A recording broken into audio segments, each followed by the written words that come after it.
Oi, gente, tudo bem? Hoje mais uma live aqui com vocês e o tema de hoje é amamentação. Chamei uma convidada muito especial para mim, que é minha doula querida, que é a Bruna. A gente tem uma história bacana, né? Ela foi minha doula, então participou aí de um momento super especial na minha vida. E além de doula, ela também é consultora em amamentação. Então eu quis convidá-la para conversar aqui um pouquinho com vocês sobre o assunto. Deixa eu chamá-la aqui, peraí. Bruna.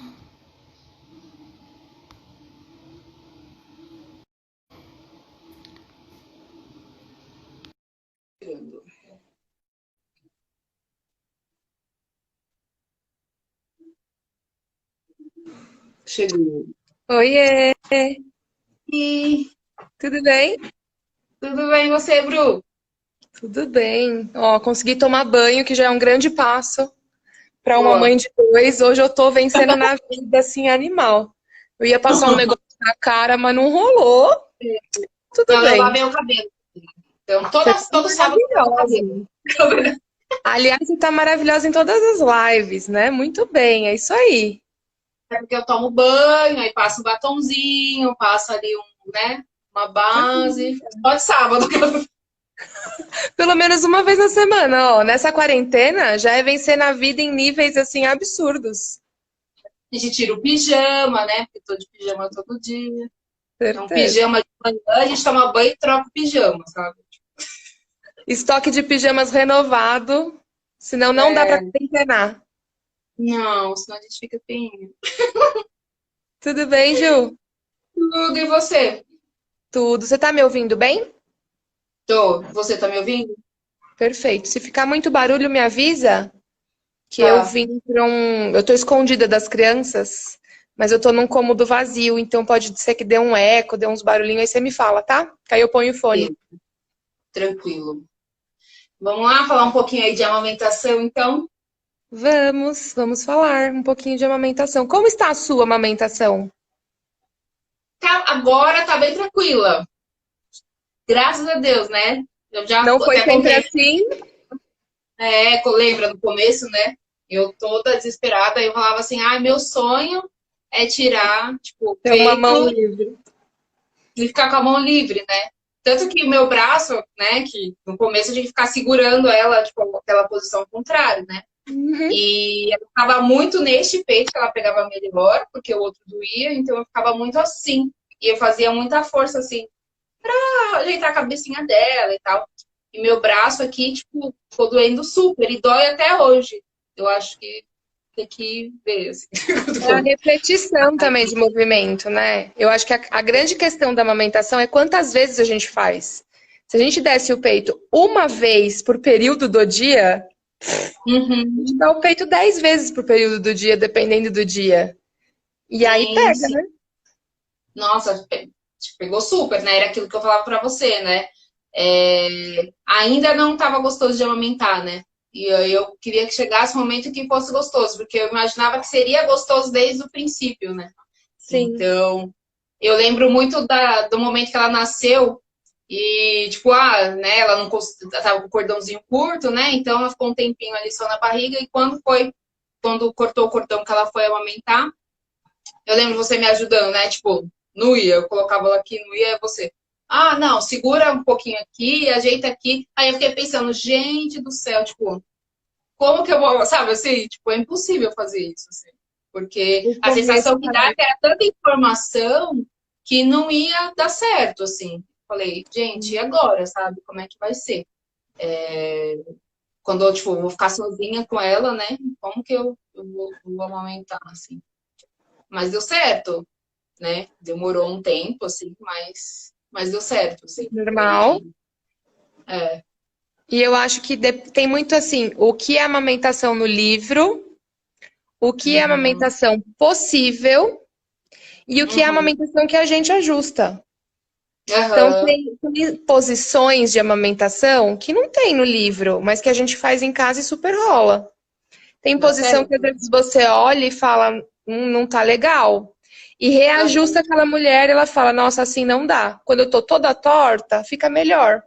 E aí, a gente sabe, agora você sabe também, que muda muito rápido. Então, às vezes, até vale deixar aquela mulher meio tortinha ali 2 semanas, se é a amamentação possível dela, para depois ir Uhum, ajustando melhor, sabe? Porque tem sim. muita coisa envolvida e muda muito rápido. Eu lembro muito de você, assim, Ju, quando eu lembro da sua história de amamentação, do início, eu lembro disso. Mas eu nunca mais vou ficar com a minha mão livre. Eu nunca. Então eu não consigo mudar a televisão. Eu lembro de você falando assim: eu não consigo então mudar de canal na televisão. E eu falava: calma, daqui a pouco você vai conseguir. É um tempinho. Você lembra? Sim, lembro super, porque é a sensação que você tem, né? Eu passava o dia inteiro amamentando e, sim, eu não conseguia fazer nada além de amamentar, porque eu pensei, bom, se eu tiver pelo menos a outra mão solta, eu consigo, tipo, ver TV, pelo menos, sabe? Basicamente Trocar, viver. e tomar água, sabe? E era super difícil, porque era um braço aqui, o outro braço segurando a cabecinha dela, e doendo, né? Porque não era assim. Eu já vi muitas histórias de amamentação muito mais complexas, né? De mulheres que sofreram muito, que tiveram fissuras, enfim. Eu não Sim. tive, mas eu senti dor, né? E já Uhum. era super, né? Então não tava, nossa, que tranquilo, eu vou sentar aqui no sofá, tipo, vou amamentar e vou ler um livro, sabe? Igual é as fotos que a gente vê, né? Aquela Sim. mulher nas panhas, né? Então, aquela mulher plena, amamentando, enfim. E aí no começo dá um medo, né? Dá aquela, tipo, e aí, como é que será que eu vou conseguir amamentar até os 6 meses exclusivo dessa forma, né? Ou será que eu vou conseguir amamentar até 2 anos, né? Que é, a minha ideia e sempre É a foi aí minha. a minha meta, né? 2 anos ou mais. Então, para mim, não tinha dúvidas quanto a isso. E quando eu comecei a sentir aquela dor, aquele incômodo, e aí eu não tinha mão, eu não conseguia fazer outras coisas, e ela mamava o dia inteiro. E tinha horas à noite que ela acordava e eu, ai meu Deus, tem que colocar no peito, sabe? Tipo, eu falava, tipo, e agora, sabe? Aí ela vai colocar no peito, ela vai mamar tipo 1 hora, porque ela não ficava no peito mamando tipo 10 minutos. Ficava no peito mamando tipo 1 hora. E agora, sabe? Tipo, e não dormia, e aí trocava o peito, e não sei o quê. Então o começo é bem difícil, né? Sim. E eu acho que isso é pouco divulgado, assim, né? Pouco é um pouco divulgado. Hoje a gente acho que até fala mais, mas a gente tem uma visão muito de que vai ser muito natural e vai ser muito fácil. E Eu quando você acho vê que que é difícil de assimilar, sabe? Mesmo tendo acesso à informação, é muito difícil de assimilar como vai ser. Tanto o Aham, parto quanto a amamentação. Porque a gente sim. acaba sempre achando que com a gente vai ser mais fácil, sempre achando que Hum, tá, meu, ah, não, comigo não. Eu fiz um monte de curso, eu li um monte de livro, eu tô preparada para amamentação. Eu vejo muito isso. Mulheres que se prepararam muito para o parto e que querem muito amamentar, e aí uhum, sentem um balde de água fria quando entendem a realidade da amamentação e que a gente não uhum, sabe o que esperar porque depende muito do bebê. Então tem bebê uhum, que tem uma linguinha, meu, show de bola, abre um bocão bem grande, nasce com uns uhum. reflexos muito bons, acopla no peito e mama. Eu já vi isso acontecer. É mais Bem difícil, fácil. mas acontece. Tipo, simplesmente grudou o bebê no peito, ele mamou. Aí 2 dias depois a Uhum. gente fala, e aí, como tá? Tudo ótimo. Uma semana depois, como tá? Ah, não, tudo bem. Tudo Ok, tranquilo, né? tudo tranquilo. E tem a outra que vai colocar no peito na sala de parto, já não vai dar muito certo. 2 dias Aham, depois, ela vai mandar mensagem e fala assim: Nossa, Bru, não mama, não consigo, ele não para de chorar, meu peito já tá bem ferido. Às vezes, até na maternidade já tem uma fissura feia.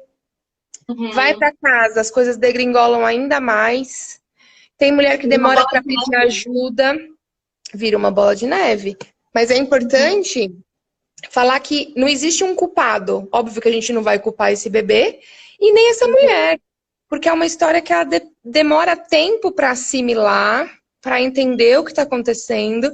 Simplesmente ir para casa com o bebê já é muito difícil. É. Ir para E casa é com um sair bebê do que você hospital, precisa, não, é tenso. é. Nutrir a partir do seu corpo é um Uhum. desafio que Eu já passei por isso 2 vezes e nas 2 vezes eu vim pra casa, tipo, lascou, o que que eu vou fazer? Porque dá muito medo. Mas quando a gente consegue, primeiro ter um olhar carinhoso com a gente mesmo, sabe?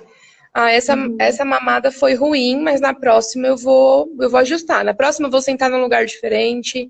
Na próxima eu vou usar mais almofada. Na próxima eu vou respirar. Na próxima, quando doer, eu vou tirar o peito da boca e eu vou respirar e eu não vou deixar machucar. Porque muita mulher também faz isso. É tão difícil de conseguir pegar que quando pega errado, vai falar, mas deixa ele mamar um pouquinho. E isso vai piorando ainda mais a textura, mesmo com dor.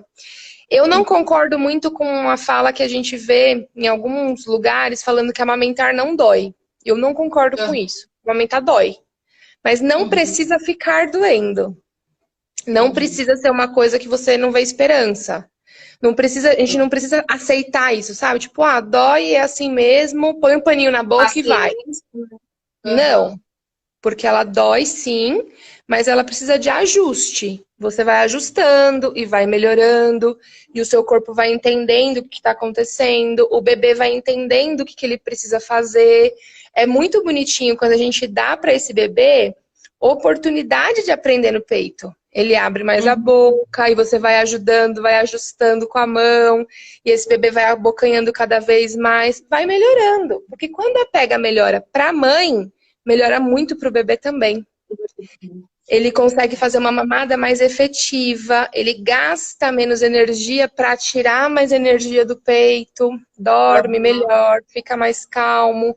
Então, tem muito benefício em dar oportunidade, mas você precisa de um ambiente muito favorável também. E aí a gente precisa reconhecer os nossos privilégios, do que é ter um marido que tá ali, que é pai, que participa, que eu e você temos, mas nem toda mulher tem. Um marido que tá ali de licença e ele não vai dormir de madrugada, ele vai acordar junto com você, mesmo que seja para ficar sentado do seu lado olhando. Eu passei por isso nas 2 vezes e eu sei que você passa também. Então, isso faz toda a diferença. Ter apoio para olhar para alguém e falar assim, meu, não tô gostando, não é legal, isso é chato, eu não vou ficar aqui para sempre. E essa pessoa não vai achar que você tá doente, que você tá com depressão, que você tá arrependido, vai entender que é um momento, né? Não existe aquela figura angelical da mãe que amamenta, que não pode reclamar de nada, que não pode falar nada. Claro que a gente é livre. Você pode amar o seu bebê perdidamente e em alguns momentos não cuidar, não gostar da rotina do cuidar. Tudo bem, não tem julgamento, super tudo bem. E a amamentação, como é uma entrega muito grande, como é por muito tempo, leva muito tempo do nosso dia, super tudo bem, super tudo bem. Em alguns momentos, fala, ai, que saco, vai vir pro peito de novo. E tá tudo bem. E aí, quando você consegue ajustar, quando você não precisa mais de meia hora para pegar o bebê, sentar e colocar no peito, vai ficando mais gostoso. Porque é assim no início mesmo, é igual trocar fralda. As primeiras fraldas que a gente troca, a gente demora 20 minutos para colocar aquele pobre bebê em cima do trocador e abrir o macacão.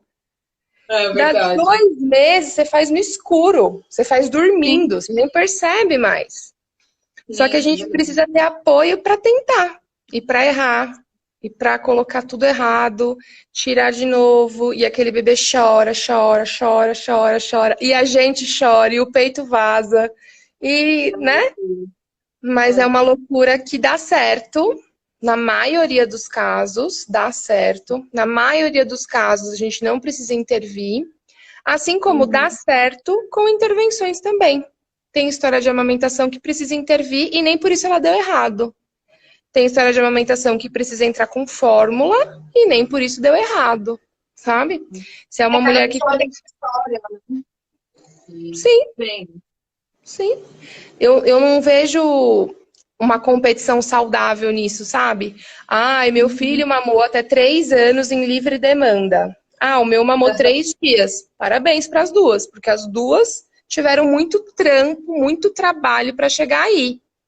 Eu não vejo o porquê de uma competição, sabe? Ou de um julgamento, Ou de eu falar, e aquela criança então vai ser assim, assado, e eu... E a Não, outra não, né? não vai.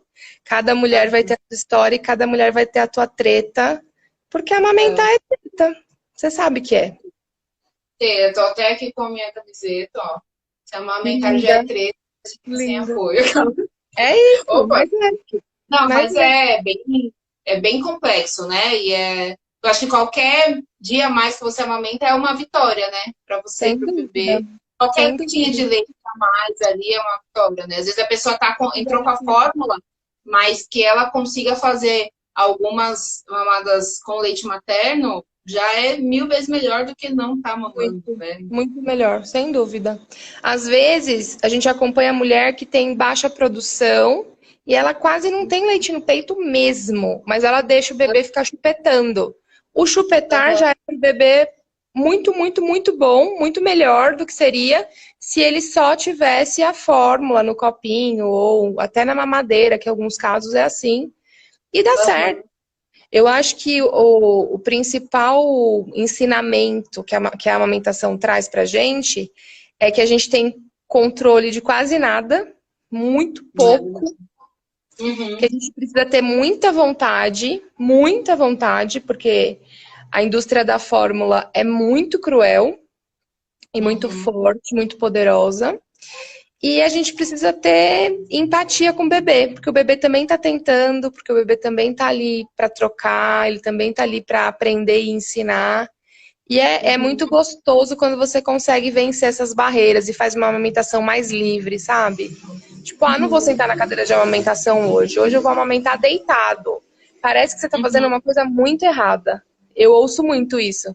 Tipo, ai, eu tô amamentando deitada, como se eu fosse falar assim, meu Deus! Ai, não pode, né? Meu Deus, como você é ousada na vida! E eu falo, que bom, amamentar deitado é vida. Amamentar deitado é o que fez eu amamentar da primeira vez por 2 anos e 8 meses. Se eu não pudesse amamentar deitada, eu não amamentaria. Não À amamentaria. noite é meio que salva, né? À noite Você deita. pega. Eu falava aqui que era open teta, Já deixa lá. self-service, eu nem percebia. Uhum. O ser humano vai lá e se serve. E já vai mamando sozinha, né? Por quanto tempo, mais ou menos, assim, nasceu? Ai, tô cheia de treta, tá doendo, tá... Quanto tempo mais ou menos leva pra gente ajeitar essas mamadas, assim? Você percebe, assim, na sua prática? Com apoio e com informação, fazendo certo, né? Usando as melhores orientações, não fazendo certo, de 10 a 15 dias. Demora, leva tempo. Principalmente para ganho de peso. Então, é normal, é comum ter uma mulher que está lá fazendo tudo o que precisa ser feito e um bebê que ganha pouco peso, ou às vezes que nem ganha tanto, sabe? Que demora 15 dias para recuperar o peso de nascimento. E tá tudo bem. A gente vai falar que esse bebê precisa ganhar, ele não pode perder. Ele tá ganhando pouquinho, mas ele tá ganhando, tudo bem. Ele não pode perder e nem pode, depois de 15, ainda não ter recuperado o peso de nascimento. Aí tem uma coisa errada. O que a gente também precisa prestar atenção nesses 10 primeiros dias, 15 primeiros, são as fraldas. O bebê precisa fazer xixi, precisa fazer cocô. Tem um dito popular ou uma informação até dentro da humanização que a gente ouve muito que bebê que mama no peito não faz cocô. Sim, pode acontecer de ficar uns dias, mas pro recém-nascido não. O recém-nascido tem que fazer cocô. Então, mas pelo menos bebê mais velho, então, né? Que é depois normal de um fazer. mês, ok, ficar uns dias sem se tá só no peito. Mas o primeiro mês precisa ter cocô. Precisa ter. Xixi e cocô tem que ter. É o maior sinal de alerta, assim, que eu acho que é legal a gente saber. Então, qual é o primeiro sinal de alerta? Eu não troco fralda. Eu troco a fralda uma vez no dia. Ou então, a gente chega na casa e eu falo assim, como que tá a fralda? 5 horas da tarde. Ela fala assim, nossa, essa fralda que ele tá da madrugada. E aí você abre a fralda tá vazia. Isso é um indício e tanto de um bebê que não tá mamando. Simplesmente não tá mamando. Outra coisa é um peito que vive cheio, um peito que vive doído, que vive dolorido. Esse peito, no início, a gente sabe que acontece isso, né? Por conta da pojadura, descida do leite. Mas se eu tenho um bebê que esvazia esse peito, em algum momento esse peito tem que estar macio. Em algum momento esse peito tem que dar essa sensação pra gente de tipo, ai, que alívio, mamou, deu. Senão, esse bebê também não tá mamando. Porque por mais que o corpo se adapte à demanda desse bebê e tudo mais, em algum momento esse peito precisa ficar mais livre, mais leve. Senão eu não tenho um bebê que mama ali direitinho. E o ganho de peso, né? São esses 3 fatores. E aí, em casos extremos, tipo um bebê que não faz xixi, um bebê que o peito está sempre cheio, e é um bebê mais sonolento, é um bebê que chora pouco, é um bebê que está mais apático, a gente precisa prestar atenção com a desidratação, que é bem comum de acontecer também.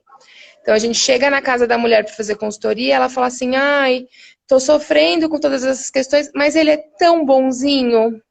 Ele dorme, não chora. Eu coloco ali no berço e ele fica. Já me dá um negócio assim, ó, vai ver, esse bebê tá desidratado, né? Ele não tá reagindo por falta de líquido e de nutriente mesmo. Então, esses primeiros dias, a gente tem que esperar um bebê demandante. Um bebê que é o que você descreveu, que fica no peito o tempo todo. Um bebê que você coloca naquele berço maravilhoso que você comprou, lindo de morrer, e parece que tem um monte de prego, que pega fogo, que tem bicho, que você coloca e assim... E volta pro peito tudo de novo. Esse é o bebê que tá bem. Esse é o bebê demandante que a gente espera. Legal. E, tipo, a mulher percebe que esse bebê, então, tá mais apático, ele não tá, né, não chora muito, enfim, não tá fazendo xixi. O que ela precisa fazer? Lógico que já vai estar com acompanhamento de um pediatra, enfim, mas o que ela faz, assim, pra melhorar essa produção? Ela vai atrás de quem? O que você... Ela precisa de uma consultora. Dependendo do pediatra dessa mulher, às vezes ela não consegue ajuda nem com o pediatra. Porque uma mulher vai com essa queixa para o pediatra, a primeira coisa que ele vai fazer é introduzir fórmula, como se a fórmula fosse resolver todas as questões dessa mulher. Aí ele vai falar, você dá 20 minutos de peito e 30 ml de fórmula. Acabou. Só que a partir do momento que você introduz 30 ml de fórmula para um bebê de 15, 20 dias, esse bebê vai perder o interesse no peito. Porque ele vai tomar essas 30 ml e capotar. Principalmente porque ela ainda é um complemento. Ele mama no peito e depois toma a fórmula e capota. E aí a gente precisa tomar cuidado com a rotina que esse bebê cria. Porque ele dá também a falsa sensação para a mãe de que o problema está resolvido e de que, ufa, agora a gente tem sossego. Meu, ele chorava tanto, ele estava com fome, porque eu dei a fórmula e acabou o problema. A gente ouve muito isso. Fala, né? Eu percebi, nossa, meu bebê não estava ganhando peso, enfim, eu coloquei a fórmula, ele começou a ganhar peso, então, nossa, ele estava com muita fome e tal. E no fim das contas, ela acaba desmamando esse bebê, né? Porque às vezes entrou com fórmula muito cedo, não tinha essa necessidade. É o plano perfeito do desmame, sim. E essa mulher tem muita culpa, porque muitas vezes ela ouve do pediatra. Seu filho tá com fome. Você quer amamentar? Amamentar é muito bonito, mas ele tá com fome. Você precisa dar a fórmula. E muitas vezes, quando uma mãe vem me procurar depois dessa consulta, eu falo assim pra ela, legal, tá com fome, até concordo, mas por que eu não posso dar o leite do seu peito? Porque o seu peito tá explodindo. Você tem um bebê chorando de fome de um lado e uma mulher chorando de dor no peito do outro, porque o peito tá explodindo. Ela quer amamentar o bebê dela. Ela tem um monte de ocitocina produzindo, e prolactina produzindo, porque ela olha para aquele bebê e ela fala, eu preciso alimentar meu bebê.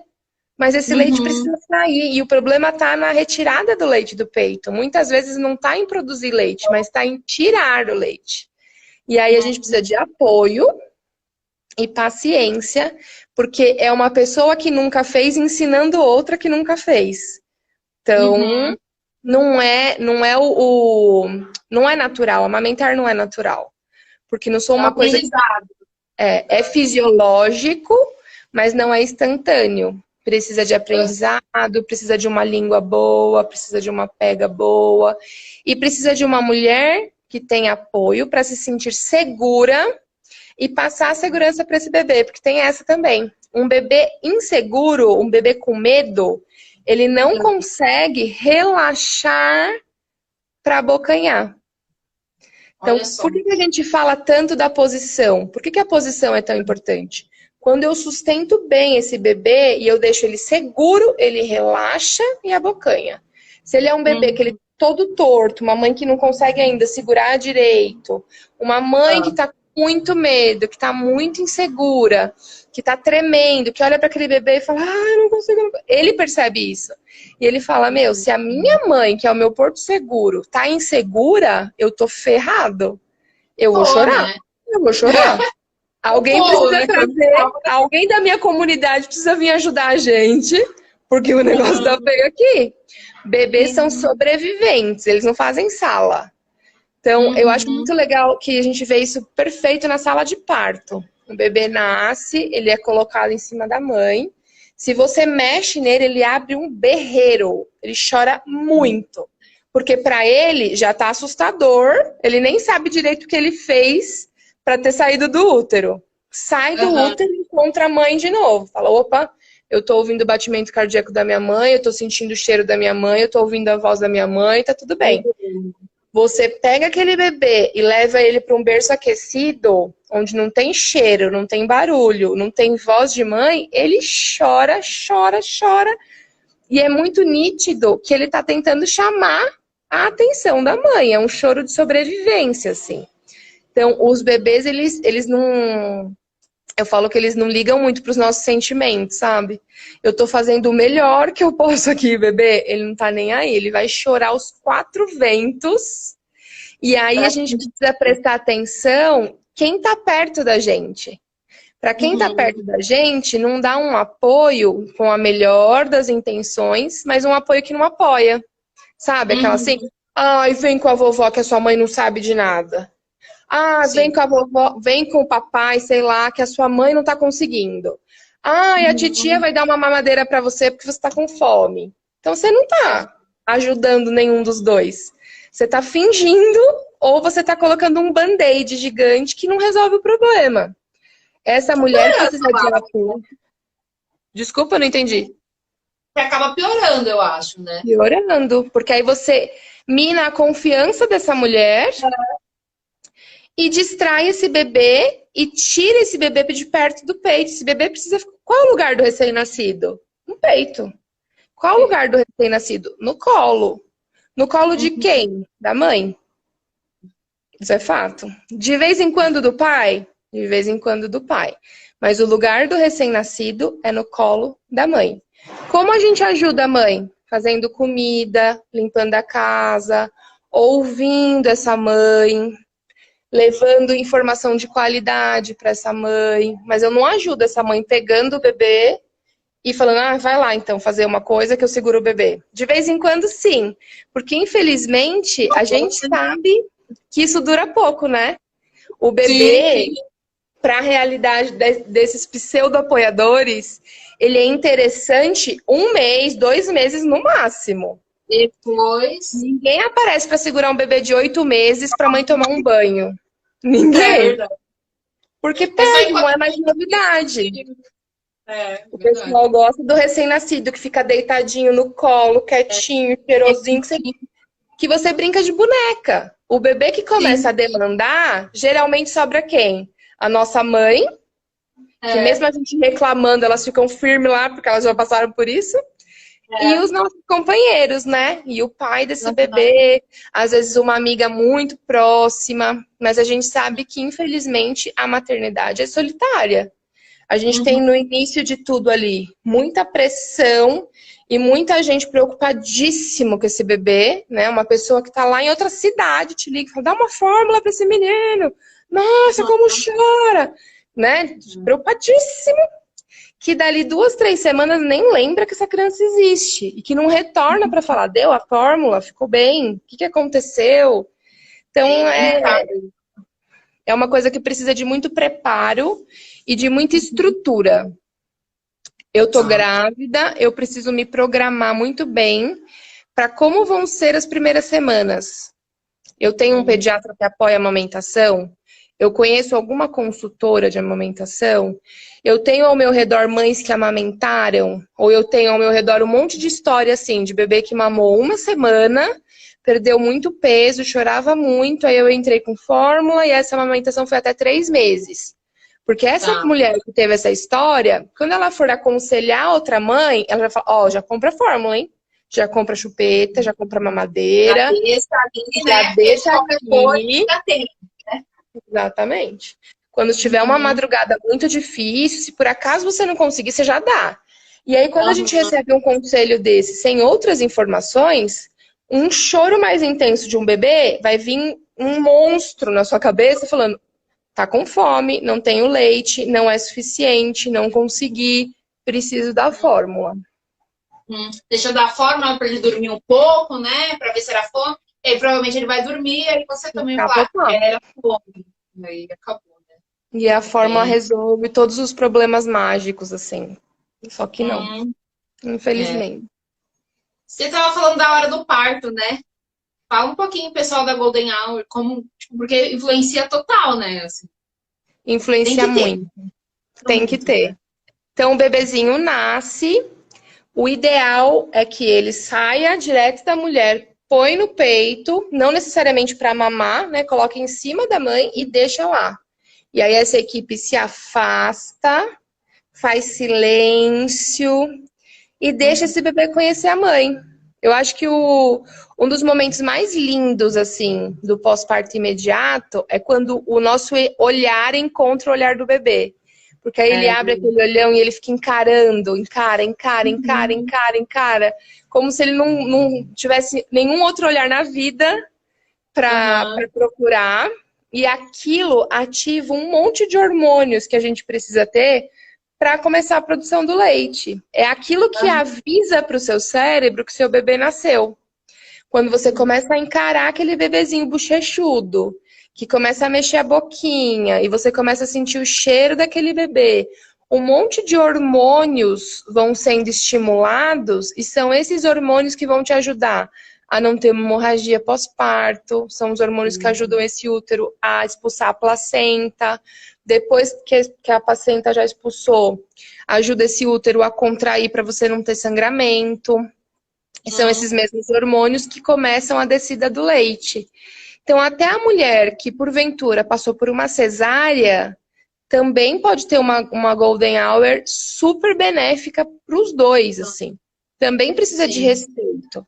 Não tem nada que você faça com um bebê que nasceu bem, que nasceu saudável, que não pode esperar 1 hora. Você não precisa saber Sim. quantos quilos esse bebê tem, quanto de medida da cabeça esse bebê tem, ou, Vai sabe, mudar, nada né? disso. Desespero, Porque né? não vai mudar, exatamente. Mas essa primeira hora faz muita diferença se a gente perder. Muita Uhum. diferença. Esse bebê precisa entender que por mais que ele tenha saído do lugar seguro dele, que era o útero, ele tem os braços da mãe dele ali, ele tem o cheiro da mãe dele, a voz da mãe dele. E é nessa troca que ele descobre que tem o peito. Porque quando ele nasce, ele não sabe que ele tem peito. No útero, ninguém avisa para esse bebê que ele tem um peito esperando. E aí, Sim. quando ele descobre que ele tem o peito, que ele tem um lugar que foi feito somente para ele sugar e se nutrir, ele Aham. fala: Meu, nascer foi bom demais, é isso que eu quero da minha vida. Já, né? Porque aí eles começam a lamber o mamilo dessa mulher, a sentir o cheiro, a procurar, que é muito bonitinho. E eles vão procurando, vão procurando. A hora que ele abocanha, muitas vezes ainda não sai colostro e tá tudo bem, mas é um Uhum. estímulo que vai se juntar com todos aqueles hormônios lá que já estavam sendo estimulados para ter a descida Uhum. do leite, para vir o colostro. E o colostro é uma vacina. A gente Uhum. se preocupa tanto com as vacinas que o bebê vai tomar, e muita gente, a gente ouve muito isso, né? Ah, não saí com o bebê porque ainda não tomou a vacina. Ah, não sei o que da Sim. vacina. Ah, não sei o que da vacina. Mas a gente esquece do colostro, que é uma vacina que tá na gente, que a gente produz só para esses primeiros dias do bebê, e muitas vezes a gente acha que a fórmula é melhor, que a Aham. fórmula é mais nutritiva. Ai, tá saindo Sim. um leite tão aguado, sai um negócio que parece um óleo. Sim. o colostro é vida para esse bebê. Um bebê que precisa de UTI e ele tem a oportunidade de ter a colostroterapia, que é 1 ml de colostro de cada lado da boca, é um bebê que reduz em 60% o tempo de UTI. É Olha muito que legal. Porque é uma vacina feita exclusivamente para aquele bebê.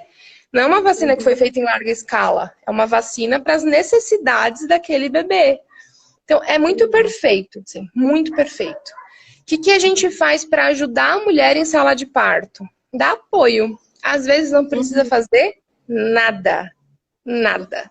Às vezes precisa ajudar. Principalmente dependendo da posição que essa mulher tá. Deitado não é uma posição muito fácil para você conseguir encaixar o bebê. Às vezes é uma mulher que tá com medo, às vezes é uma mulher que tá super nervosa. Eu lembro que o Heitor, ele nasceu por uma cesárea, né? Depois do trabalho de parto, acabou precisando da cesárea. Eu lembro que colocaram ele no meu peito, mas ele escorregou e ele me enforcava. E eu tava deitada e ele tava me sufocando. E eu ficava assim, ai, alguém pega ele aqui, que ele tá, eu não tô conseguindo respirar. Ele tá... E ninguém pegava. E eu falava, meu, alguém pega, só tira ele daqui, que ele tava me sufocando. Mas é importante, né? Que bom que colocaram ele no meu peito, que bom que eu tive essa chance mesmo com a cesárea, mas ele tava me sufocando. E eu não conseguia, eu não tinha força para tirar ele daqui e descer. Então eu precisei de ajuda para fazer esse ajuste. Tem mulher que não precisa, que ela já pega aquele bebezinho, agarra ele ali e eles se ajustam. Então depende. O que a gente pode fazer como equipe para proteger essa golden hour é se afastar e olhar para aquela família. Aquela família precisa que eu faça alguma coisa? Eu vou lá e faço. Mas não é a hora da gente ficar falando com o bebê, não é a hora de ficar te perguntando um monte de coisa pra mulher.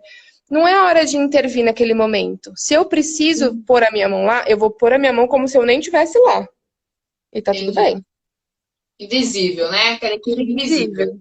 Porque é a hora de vocês se conhecerem. Se o bebê ouve a minha voz, eu posso confundir esse bebê. Ele precisa ouvir a sua. O que eu posso fazer é incentivar que você fale com ele. Quando você não consegue ou não lembra, sabe? Tipo, fala com ele. Geralmente o bebê tá chorando, ele para na hora. Ele para e... É hora de ouvir a voz do pai, que eles também param. Se foi um pai que participou muito da gestação, eles também param na hora. Então é um momento que tem que ser respeitado e que faz muita diferença para a pojadura, faz muita diferença para a descida do leite, faz muita diferença para o vínculo. Porque você mostra para aquele bebê que existe um lugar seguro para ele, mesmo fora do útero. Que legal. É muito maravilhoso, né? Como tudo vai... Tudo é certinho, assim. Eu acho que, às vezes, eu vejo que as intervenções é que atrapalham, né? Sem dúvida. Em todos os... Do parto à amamentação. Eu acho que se a gente tivesse menos regras, assim, eu vejo muita gente preocupada com as regras também, né? Então, eu preciso amamentar o quê? Então, quantos minutos? Quantos minutos de peito? Sabe? De quanto em quanto tempo? Então, a gente tem aí uma cultura de muita regra em N aspectos, né? E acho que isso atrapalha. Às vezes é um bebê que nasce e não quer mamar. Ele não quer, ele tá bem, ele não quer mamar. E aí, se eu sou um hospital, amigo da criança, ou se eu sou um hospital que quero mostrar que eu sou muito humanizado, eu forço esse bebê. Ele não quer. Ele tá conhecendo a mãe dele, ele quer olhar para a mãe dele. Isso vai fazer mal para a amamentação? Não. Não. Eu preciso respeitar aquele bebê. Então, tem bebê que nasce com uma vontade de sugar absurda e ele quer sugar o universo. Tem bebê que nasce relax. Ele quer olhar para a mãe dele, ele fica, né, admirando. Só que a gente precisa ter paciência. E aí, quando a gente liga o momento do parto a uma instituição hospitalar, onde aquela sala onde aquele bebê nasce custa muito dinheiro, quando eu tenho um monte de profissional envolvido ali que custa tudo muito dinheiro, eu apresso essas situações, sabe? Por isso que é uma questão... Vai ser 1 hora, né?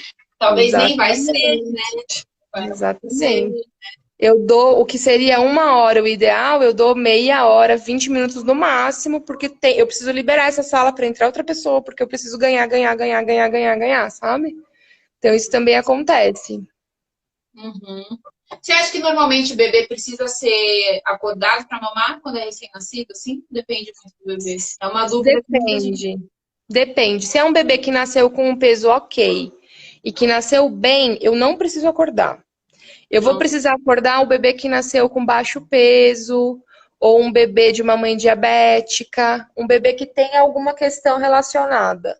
Mas o bebê que nasceu bem, teve um parto lá que foi tranquilo, nasceu super bem, ficou super bem depois do parto, se ele dorme, você dorme também, aproveita, porque vai durar pouco. E a gente não pode dar sorte pro azar. Dorme. É muito comum que nas primeiras horas depois do parto, esse bebê fique bem sonolento.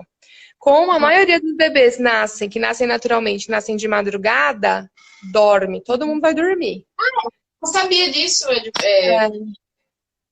A maioria nasce... Porque à noite a gente tem pico de ocitocina. Então você tem uma ajudinha extra, assim. A maior parte dos bebês nascem de madrugada. E aí você consegue ter essas horinhas de descanso. É um mecanismo muito perfeito. Você acabou de passar por um parto, esse bebê participou ativamente desse parto, vocês nascem, no expulsivo a mulher tem lá um pico de adrenalina, o bebê também tem, então ele nasce bem alerta, você tá bem alerta. Quando tá chegando no fim dessa primeira hora, vai caindo essa adrenalina e vem a ocitocina, e essa mulher começa a ficar mais sonolenta, ela já tá ali apaixonada pelo bebê, tá super feliz que deu tudo certo, e o bebê também fica sonolento, e ele vai ficar sonolento por algumas horas. Ele nasce com reserva, eu não preciso ficar preocupada com esse bebê, ele tem reserva para ficar sem mamar, e aí ele descansa, e quando ele acorda, aí sim que ele vai querer mamar. Aí sim é um momento de estar descansado mesmo para pôr esse bebê no peito. Por isso é tão importante, e eu acho que é eu acho que é a única coisa boa desse corona aí, é não ter visita. Porque quando você não tem visita, o bebê nasce, você vai pro quarto e você consegue descansar. Não vai chegar ninguém, você não vai precisar fazer sala para ninguém, explicar 10 mil vezes o que aconteceu, sabe? Isso acho que é a única vantagem, né, do corona, tem sido muito mais tranquilo, o pós-parto. Muito mais tranquilo, porque não tem visita. Em casa, né? Quando você chega em casa, até aquela questão de estar segura, o tempo que você precisa para cuidar do bebê é esses 15 dias, né? Para a amamentação se estabelecer. Se você chega em casa no outro dia, tem a sua família toda, todo mundo falando, esse bebê tá magro, esse bebê tá com sono, ele tá chorando muito, esse bebê tá isso, tá aquilo. Você não tem nem tempo de ficar tranquila com esse bebê e conhecer essa criança, né? E acho que pode atrapalhar bastante. E como a gente não tem uma cultura de amamentação no Brasil, como o bebê, ele mama exclusivo por 53 dias no Brasil, é pouquíssimo tempo. Então a chance de você ter nesse seu convívio familiar, pessoas que não amamentaram e que resolveram com a fórmula é gigante, é muito grande. E aí é nessa hora que começa o palpite. É nessa hora que começa. Nossa, mas como você tá cansada? Vai dormir que eu fico com esse bebê. Ai, como ele chora tanto, ele tá com fome, o leite já desceu? Ai, porque você não vai ser menos mãe se você der um pouco de fórmula. Não, não vai mesmo, mas precisa. Sim. Essa é a queixa? Essa mulher está se queixando assim, eu não quero amamentar este bebê, ou ela está te falando, eu estou cansada, porque eu passei por um período, né? É totalmente diferente. A gente precisa ouvir a queixa dessa mulher, porque muitas vezes a mulher faz uma queixa e a gente responde o que ela não perguntou. Eu resolvo um problema que para ela não existia. E aí as consequências desse problema talvez facilitem um pouco para ela no começo, mas depois vai trazer um monte de outras consequências, né? Eu recebo muitas mulheres assim, tipo, no começo a gente teve dificuldade, eu não queria que desmamasse, mas tudo que a gente fez levou pro desmame. E eu quero voltar a amamentar. Dá para voltar? Dá para voltar. Você vai ter um trabalhão, você vai precisar de paciência, você vai precisar de bastante investimento de tempo, mas dá para voltar. Agora, o que eu me pergunto é, esse desmame provocado foi o que a mulher queria lá no começo? Ela falou, eu não quero amamentar, eu quero parar, eu quero que o meu leite diminua a ponto de secar, porque não é isso que eu quero fazer? A maioria das vezes não. Não é.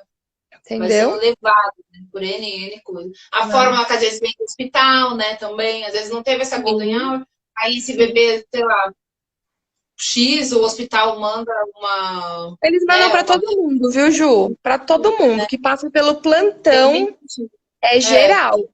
A Olivia, ela nasceu também por uma cesárea, depois de um período super grande de trabalho de parto. Ela perdeu 15 gramas do peso de nascimento e eu saí do hospital com receita de fórmula. Meu Deus. Então... Que eu falei pro pediatra, mas por quê? Ah, vai que aí você não precisa ir em lugar nenhum. Você já tá orientada. E eu falei, gente, mas calma. Ela nem emagreceu. Ela tá bem. Ah, não, ela tá bem. Dá o peito. Aí nessa receita tava escrito, dá 20 minutos de cada peito e 30 ml de fórmula, se necessário. Como que uma... Eu tenho informação. Como que uma mulher que não tem informação sabe se é necessário ou não? Não sabe. Ela sai do hospital direto na farmácia já. Sim. Tipo, já vamos comprar porque pode ser que seja necessário. Mas o que será esse necessário, né? Chorou o bebê, a gente dá, né? Exatamente. E aí a gente tem uma indústria muito cruel que fala que tem a mamadeira que imita o peito, a mamadeira anticólica, a mamadeira que acalma, a mamadeira que não sei o quê, a chupeta, que, nossa, essa chupeta é igualzinho o peito. A chupeta tem um bico desse tamanho. Todas as mulheres têm um bico desse tamanho? Não. Tem mulher que tem, né? Tem 5% das mulheres tem um bico protuso, assim. A maioria não tem. E como que eu vou falar que a chupeta imita o peito? Entendeu? Falando até de chupeta e mamadeira, qual que é a... Como que ele atrapalha, assim? A chupeta, ela realmente atrapalha a mamadeira? Enfim, quando você quer realmente... Atrapalha.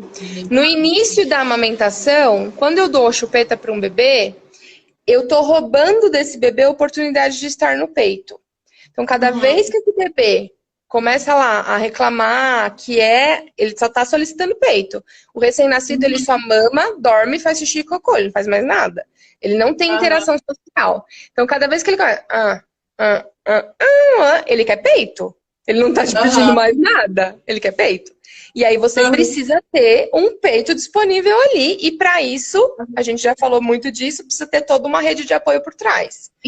Então, quando eu dou chupeta para esse recém-nascido, eu tô dando um cala-boca para ele, uma distração ali para ele, onde ele perde bastante energia, porque ele suga para extrair leite de uma coisa que não vai extrair. E, por outro lado, eu tiro o estímulo do peito. Então, quando o bebê vai para o peito, para sugar 3 minutos, ele está estimulando a produção de leite por 3 minutos.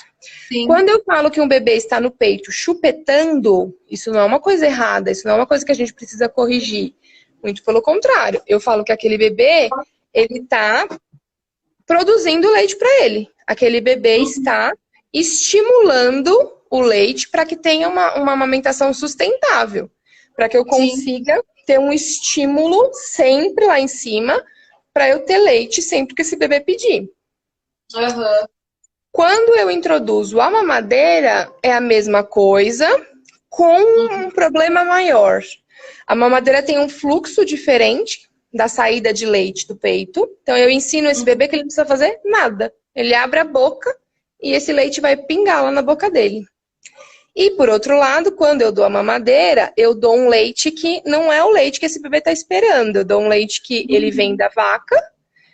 Ele tem lá um monte de outras questões que eles incluem lá dentro, mas é um leite de vaca. E é um leite que tem uma proteína de 18 a 22 vezes maior do que a proteína do leite materno. Esse bebê vai capotar. É um bebê de 3 dias que come um churrasco. E aí ele vai dormir muito. Quando ele dorme muito, ele deixa de chupetar o peito, ele deixa de estimular o peito. E aí é um ciclo vicioso. Esse bebê vai cada vez menos pro peito. Quando ele vem pro peito, ele fica muito irritado, porque não sai o leite no mesmo fluxo da mamadeira e nem tem mais tanto leite porque ele não estimula. E aí a mulher vai parando. Porque ela percebe que ele chora muito mais no peito do que na mamadeira. É um caminho do desmame. Uhum. Existem as exceções? Existe, mas elas são muito pequenas. Então, sempre que eu falo isso, vem alguém e fala assim, ah, mas eu dei chupeta e meu filho mamou até 2 anos. Existe Uhum. essa questão, mas ela é exceção, ela não é regra. A maioria dos Principalmente quando bebês tá no faz mamar, comecinho, então, né? Sempre. principalmente nos primeiros dias. É. É. A Eu gente nem precisa comprei entender, chupeta. porque se Eu você falei, não, compra, não vou é uma comprar. Porque, tentação. tipo, à É. noite, nós ficamos desesperada, vai que, né? Eu falo, meu, dá essa chupeta. O Sim. Jefferson mesmo falou, nossa, se tivesse uma chupeta aqui em casa, em alguns momentos eu teria dado. Então, assim, eu Sim, não comprei. sim. É. Porque é uma tentação e eu não julgo quem dá a chupeta, de jeito nenhum. Porque a gente sabe que o calo, ele aperta e ele aperta real. Tem madrugada que você tá no seu limite, assim, no limite do Ah, meu. limite.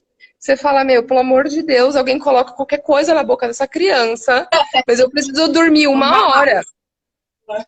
É, sabe? verdade. É tentador, sem dúvida que é, mas não vale a pena.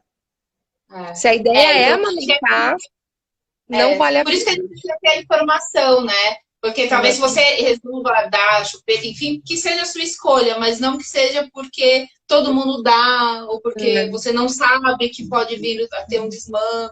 Você tem que saber, exato. né? Se você der essa chupeta, você A tem que gente ter precisa saber consciência. que é possível ter um bebê que não chupa chupeta, Sim. né? Porque a gente tem uma Parece que cultura de não que isso é, é né? impossível. Você vê um bebê, automaticamente você fala, cadê a chupeta? Nos meus filhos era a pergunta que todo mundo me fazia. Quando começava a chorar, eu falava, cadê a chupeta? Não usa. É, Nossa, tem que usar. Nossa, é. porque acalma a criança. É como se eu estivesse privando os meus filhos de um bem. Tem que Você usar. amar, Não, porque, amar. nossa, bebê que usa chupeta é calmo. Bebê que usa chupeta não chora desse jeito. Bebê... E, na boa, chora tudo igual. A diferença é que você tem um cala-boca que não é a mãe. Senão Aham. vai ser no Muda. peito. Sim. Mas é uma forma de silenciar aquele bebê. E isso interfere muito na comunicação desse bebê. A gente também precisa desmistificar um pouco o choro. O choro do bebê é Uhum. só de sofrimento? Não, ele não fala. Se ele não fala e ele ainda não tem capacidade de fazer mímica, ele vai fazer o quê? O que ele sabe? Chorar.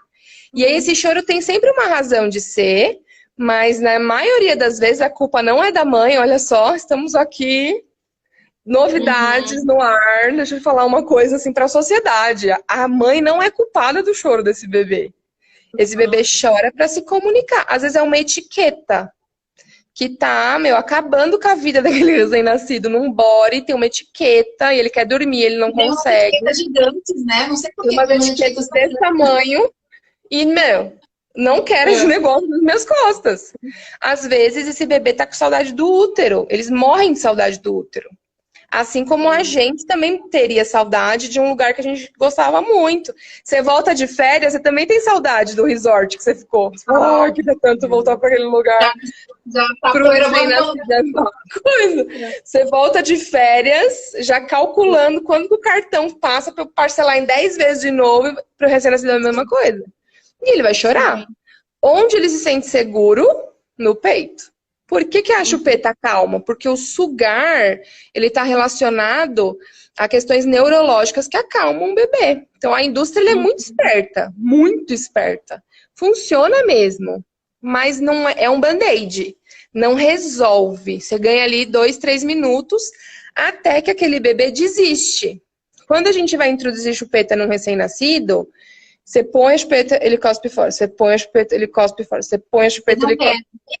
Ele não quer, ele não precisa ficar sugando aquele negócio, que não sai leite, que não sai nada. Se você for olhar as dicas que tem no Google, nos baby center da vida, você cai pra trás. Tipo, coloca um esparadrapo aqui do lado. Passa Mentira. açúcar. Sério? Passa no Sério. açúcar. Passa leite. Pra esse bebê ficar... E aceitar. Chega uma hora que esse bebê fala, meu, não aguento mais jogar esse negócio fora, dá aí esse negócio. E dorme. E aceita que... Eu aceito que dói menos. Mas não sei se é essa comunicação que a gente quer com o bebê. Tem realidade de que essa é a comunicação que dá. Tudo bem, não tô aqui para julgar. Mas para quem quer amamentar, a chupeta atrapalha muito. muito, principalmente no início. Depois que a gente já tem uma amamentação estabelecida, aí tem um risco grande de desmame, mas tem alguns bebês que conseguem conciliar. Aí vai depender muito do bebê. Sim. Bru, pra gente já ir finalizando, que já tá, a gente fala bastante, a hora passa e já tá chegando a hora do muito. Oh, que delícia. Não, falamos, né? Sabe o que eu queria que você fizesse? Assim, que dica que você daria, assim, para quem tá gestante e quer muito amamentar, ou para quem tá naquele comecinho ali do pós-parto e tá assim, meu Deus, o que eu faço? Existe vida pós-amamentação. Eu acho que para quem tá grávida, se informe. Leia sobre os primeiros meses do bebê, leia sobre o choro, leia sobre a saudade do útero, a esterogestação. O que é a esterogestação? O que são esses 3 primeiros meses do bebê? Busca informação de quem amamentou. Pergunta, sabe? Pergunta para sua mãe como foi a amamentação dela, para sua cunhada, para sua tia, sei lá. Ouve histórias de amamentação, porque a gente precisa desmistificar que a amamentação é tipo, a amamentação é um ato divino, amamentar é tão bonito, amamentar é tão não sei o quê. Até pode ser, mas leva um tempo para isso. Antes disso, amamentar é treta, amamentar é difícil, é dolorido, te consome, leva muito tempo do seu dia, você precisa ter, além de apoio, vontade, muita vontade, porque tem uma torcida gigantesca contra, que é a indústria, que é a fórmula, que é a cobrança que a gente tem em cima das mulheres, do tipo, esse bebê já nasceu? Você já colocou limite nesse bebê? Esse bebê dorme no berço? Esse bebê dorme no quartinho dele, você coloca acordado, dá boa noite, fecha a porta do quarto. Vai ficar mal acostumado, esse bebê só fica no colo. Quando esse bebê ficar mais velho, você vai se arrepender disso. Sim. Nossa. Ó, pegou no colo e ficou chacoalhando o bebê. Meu Deus, você não sabe a confusão que você tá arrumando pra você. Gente, o bebê ele já está no colo. O bebê já vem mal acostumado. Ele já está sendo chacoalhado durante 9 meses. 9 meses. Né? Tipo... Ele já nasce assim. A gente precisa talvez mudar a forma, né? Vamos falar lá com quem criou, com o criador do universo. Falar, querido, né? Hoje em dia, a gente está numa vida muito moderna, a gente não tem mais tempo para ficar ninando o bebê. Sabe? Isso não existe. Não existe falar que um bebê, que um recém-nascido, ou que um bebê de até 2 anos, sei lá, tá manipulando você. Porque primeiro que a gente está questionando a nossa inteligência, né? Se um bebê consegue me manipular a tal ponto de me fazer ficar de madrugada chacoalhando ele loucamente, esse bebê é um gênio e eu sou uma anta, né? Sim. Não, ele não tem essa capacidade. Né? Ele não tem essa capacidade de manipulação. Se ele te pede colo, é porque ele precisa do colo. É porque ele precisa daquela segurança. É porque ele precisa de acalento. Porque ele precisa se sentir, ufa, eu tava morrendo de medo, mas eu tenho a minha mãe. Eu tava com muito medo, mas eu tenho o meu pai. E o meu pai é uma fonte de segurança. Então, isso para quem está grávida é o primeiro passo. Se informe sobre a amamentação. Se informe sobre o uso de bico de silicone, se informe sobre o uso da chupeta, da mamadeira, o que acontece. Se informe dos profissionais que estão aí para dar apoio para a amamentação. Então, converse com alguém, com um amigo que já teve um bebê e pergunta o que o pediatra dele acha da amamentação, se o pediatra indicou fórmula logo no início, porque aí você já sabe que aquele pediatra não vai te ajudar, né? O que procurar no pediatra, né? Sim, é super importante ir no pediatra ainda grávida e aí ter essa conversa de puercultura com esse pediatra. Tipo, e a amamentação é importante? O que você acha da amamentação? Ele fala assim, amamentar é coisa do passado. Não, a fórmula aqui é igualzinho ao leite materno. Corre, foge para as colinas, voa, corre muito. Ou o pediatra vai lá e fala assim, dá um chazinho, dá água, corre, sai fora. Agora, se você... propaganda das marcas, né? O consultório inteiro do pediatra É da Isso é muito indústria. comum. A É, caneta, o calendário, o negocinho do mouse, é tudo da indústria. Corre. Ele abre um armário, ele fala assim, ai, vou te dar uma amostra. Ele abre um armário, é tipo um mercado. É a prateleira da tipo, tchau. farmácia. Corre, corre muito. Tá acabando, Bru. A gente fala Ah, muito. 10 segundos. Então, ó, eu só pra quero te quem tá agradecer. grávida, pra quem teve o bebê,